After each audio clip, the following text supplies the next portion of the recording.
ابتدا ہے رب جلیل کے بابرکت نام سے جو دلوں کے بھید خوب جانتا ہے۔ دیکھتی آنکھوں سنتے کانوں صابری میاں کا سلام پہنچے۔ ناظرین، رابعہ بصری کون تھیں؟ ایک نوجوان ان پر کس طرح عاشق ہو گیا اور اس کے ساتھ کیا واقعہ پیش آیا؟ اس کی قوت گویائی کیسے ختم ہو گئی اور وہ بارگاہ الہی میں کیوں کر مقرب ٹھہرا؟ یہی ہماری آج کی ویڈیو کا موضوع ہوگا۔ ناظرین، ابتداء میں حضرت رابعہ بصری کے حسن و جمال کی دھوم مچی ہوئی تھی، مگر جوانی کے شب و روز انہوں نے یاد الہی میں گزار دیے۔ ان کے چہرے پر پاکیزگی کا ایک ایسا نقاب تھا کہ دیکھنے والوں کی نگاہیں خود بخود جھک جاتی تھیں۔ اسی زمانے میں ایک نوجوان نے انہیں رات کے وقت ایک قبرستان میں چاند کی طرح دھمکتے دیکھا۔ وہ آپ کو کوئی غیر مرئی مخلوق سمجھ کر بھاگ کھڑا ہوا، لیکن دوسری صبح جب وہی چہرہ اسے بصرہ کے ایک بازار میں نظر آیا تو وہ عقل و خرد سے ہاتھ دھو بیٹھا اور رات دن اسی کے تصور میں رہنے لگا۔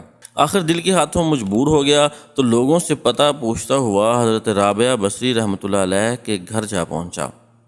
آپ کہا کرتی تھیں کہ دل کے دروازے ہمیشہ کھلے رکھو، کیا معلوم محبوب کس وقت دستک دے دے، مگر گھر کے دروازے بند ہوں یا کھلے ہوئے ان کی دانست میں برابر تھے۔ نوجوان کو خلاف توقع ان کا دروازہ کھلا ہوا ملا۔ اس نے اپنے دل کی دھڑکنوں پر بڑی مشکل سے قابو پایا۔ رات کا وقت تھا، اندر چراغ روشن تھا۔ یہ سوچ کے بے باکی سے اندر داخل ہو گیا کہ حال دل سنا دینے میں کیا حرج ہے، زیادہ سے زیادہ انکار ہی تو ہو جائے گا۔ واپسی کا دروازہ بہرحال کھلا ہوا ہے، لیکن جب وہ اندر پہنچا تو وہاں کوئی نہیں تھا۔ البتہ چھت سے ایسی پرسوز آواز آ رہی تھی جیسے کوئی زیر لب سحر کا رونا رو رہا ہو۔ نوجوان تیزی سے زینے چڑھ گیا۔ حضرت رابعہ بصری عشاء کی نماز سے فارغ ہو کے ثنا خوانی کر رہی تھیں۔ پروردگار ستار روشن ہو گئے، لوگ سو گئے، بادشاہوں نے دروازے بند کر لیے۔ ہر محب اپنے محبوب سے محو راز و نیاز ہے اور میں تیرے سامنے کھڑی ہوں۔ نوجوان پر سکتہ طاری ہو گیا۔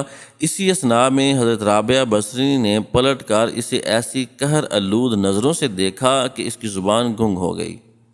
رابعہ نے اس کے قریب آ کر پوچھا، کیا تم مجھ سے شادی کی درخواست کرنے آئے ہو؟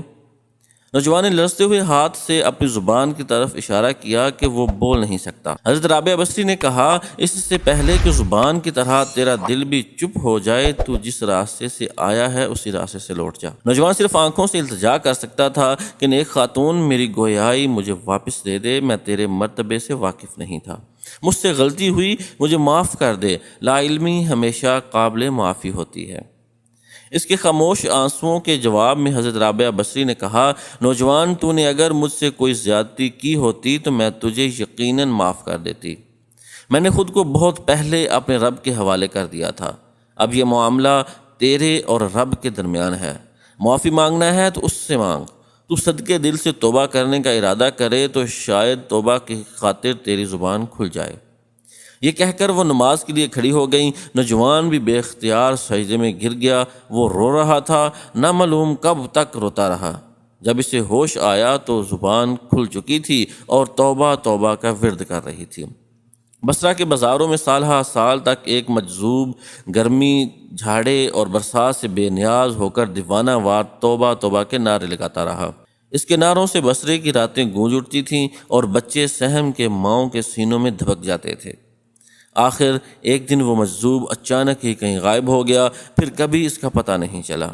وہ مجذوب یہی مذکورہ نوجوان تھا جو حضرت رابعہ بصری کی بدولت ہی دربار خداوندی میں مقرب ٹھہرا۔